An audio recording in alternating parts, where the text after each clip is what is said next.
एक कहावत था इंडिपेंडेंस से पहले, what Bengal thinks today India will think tomorrow. क्या आज भी ये सच है? आइए देखते हैं कुछ फैक्ट्स को। Hello everyone. गुजरात और महाराष्ट्र में सबसे ज़्यादा फैक्ट्रीज है, इंडस्ट्रीज है आज के डेट में। लेकिन क्या आपको ये पता है 1940 में फैक्ट्री में काम करने वाले, इंडस्ट्री में काम करने वाले लोग वेस्ट बंगाल में सबसे ज़्यादा था, जो कि गुजरात और महाराष्ट्र मिला के जितना टोटल था उतना वेस्ट बंगाल में था। 1960 तक वेस्ट बंगाल सेकेंड पोजीशन पे था इन टर्म्स ऑफ एम्प्लॉयमेंट में। 1970 के बाद टोटल 56,000 फैक्ट्रीज और इंडस्ट्रीज बंद हो गया। वेस्ट बंगाल में 1980s तक टोटल फैक्ट्रीज था 12%। अगर इंडिया का हिसाब से आप देखोगे तो वो आज के डेट में बस 2% इंडस्ट्रीज है वेस्ट बंगाल में। आज वेस्ट बंगाल का फिस्कल डेफिसिट सारे राज्य के हिसाब से सबसे ज्यादा है। फिस्कल डेफिसिट क्या होता है? Total income minus total expenditure. मतलब वेस्ट बंगाल गवर्नमेंट सैलरीज और पेंशन देने के बाद उनके पास कुछ नहीं बचता है, जो कि roads, infrastructure, hospitals, schools, colleges ये बनाने में यूटिलाइज किया जा सके। तो कैसे एक स्टेट जो ब्रिटिश टाइम में कैपिटल हुआ करता था, डेवलप स्टेट था, जहां पे लोग डेवलप थे, वो स्टेट आज स्ट्रगल कर रहा है इकोनॉमिकली, सबसे ज्यादा फिस्कल डेफिसिट है। इसके पीछे फैक्ट वाइज मैं आपको 5 पॉइंट बताऊंगा, जिसको आप ध्यान से देखिए, एंड तक देखिए वीडियो को और खुद एनालाइज कीजिए कि क्यों हम इतना पीछे आ गए। तो एक स्टेट के डेवलपमेंट के लिए सबसे जो इंपॉर्टेंट है वो है आगे देखना, 20-30 साल 40 साल आगे देखना। तो जो विजन है वो बहुत इंपॉर्टेंट हो जाता है। अगर आपको मैं ये पूछूं कि इंडिया के आईटी हब के बारे में, सिटीज के बारे में पूछा जाए तो कौन सा सिटीज आपके दिमाग में आता है? बेंगलोर, नोएडा? बट क्या आपको ये पता है इंडिया का आईटी हब का जो प्रपोजल है ये फर्स्ट कोलकाता को दिया गया था। हाउएवर तभी का जो chief minister in West Bengal के थे मिस्टर ज्योति बसु, उनका ये कहना था कि कंप्यूटर जो है ये कुछ लोगों के काम कर लेता है, तो अगर हम आईटी को लाएंगे, कंप्यूटर को इस राज्य में लाएंगे लार्ज स्केल पे, तो बहुत ज़्यादा अनएम्प्लॉयमेंट बढ़ जाएगा। उसके रीजन से फिर बेंगलोर को प्रोजेक्ट मिला और आज आपको पता है बेंगलोर कहाँ पे, कौन से सिचुएशन पे, और कोलकाता कहाँ पे है। और इस लैक ऑफ विजन के वजह से आज बेंगलोर के जो एम्प्लॉयमेंट स्टडी हुआ है वहाँ पे हर 100 एप्लीकेशंस में से 30 एप्लीकेशन वेस्ट बंगाल से जाता है। तो वो लोग जो अभी बेंगलोर में है या दिल्ली में है या मेरी तरह दुबई में है, वो शायद आज अपने घर में बैठे काम कर रहे होते।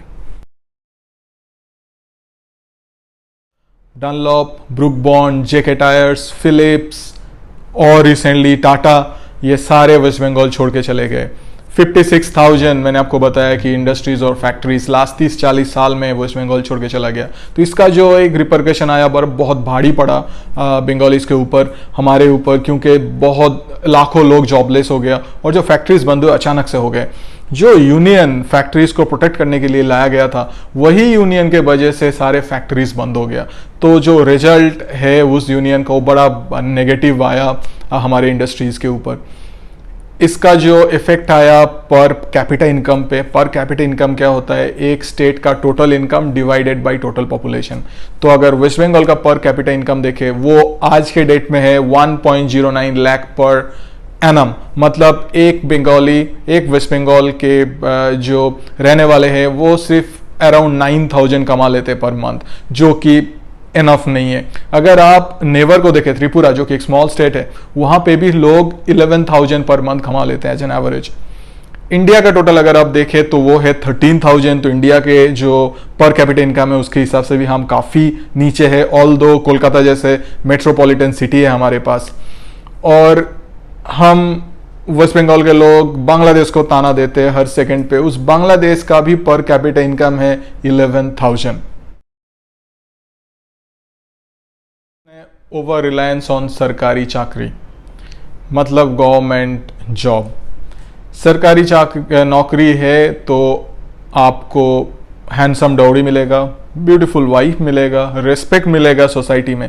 तो ये जो कल्चर है सरकारी नौकरी का, इस वजह से जो एंटरप्रेन्योरशिप है जो एक इंडस्ट्रियल थिंकिंग है वो डेवलप उतना ज़्यादा नहीं हो पाया, एक ओवर रिलायंस हो गया गवर्नमेंट जॉब के ऊपर। इसका क्लासिक एग्जांपल 2017 में मिला, जब एक 6000 ग्रुप डी के पोजीशन के लिए टोटल 25 लाख एप्लीकेशन मिला, जिसमें से कितने तो मास्टर डिग्री होल्डर्स थे। तो ये बताता है कल्चर अभी वेस्ट बंगाल में। इसके पीछे रीज़न भी है, जो लैक ऑफ एंटरप्रेन्योरशिप है, जो छोटे इंडस्ट्री बड़ा इंडस्ट्री का जो कमियां हैं, इसके वजह से जो इंडस्ट्री में काम करते हैं, जो कॉरपोरेट वर्ल्ड में काम करते हैं, ज़्यादातर लोगों को उतना तनख्वाह नहीं मिलता है। तो एक गवर्नमेंट जॉब, एक बहुत ज़्यादा सिक्योरिटी और एक रिस्क फ्री जॉब और थोड़ा सा हैंडसम पे भी वहाँ पे मिल जाता है। तो इस वजह से लोग गवर्नमेंट जॉब के पीछे ज़्यादा दौड़ रहे हैं।